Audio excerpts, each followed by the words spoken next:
বাংলাদেশ জামায়াত ইসলামীর বিষয়ে বহুল আলোচিত একটি কথা হলো জামায়াত নাকি জান্নাতের টিকিট বিক্রি করে।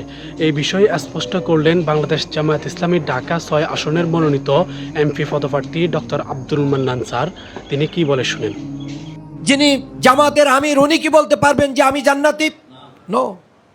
তাহলে আমরা তো এটা জান্নাতের সার্টিফিকেট বিক্রি করি না।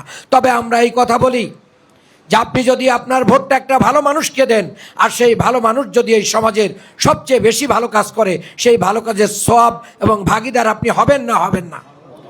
আর যদি খারাপ মানুষকে দেন, তার যত খারাপ কাজ আছে, যত চাঁদাবাজি করবে, যত মাদক ব্যবসার কারবারি ব্যাপকভাবে গড়ে তুলবে, যত টাকা চুরি করবে, বিদেশে পাচার করবে, এর সব গুনার ভাগ কি আপনার আমল নামে আসবে না?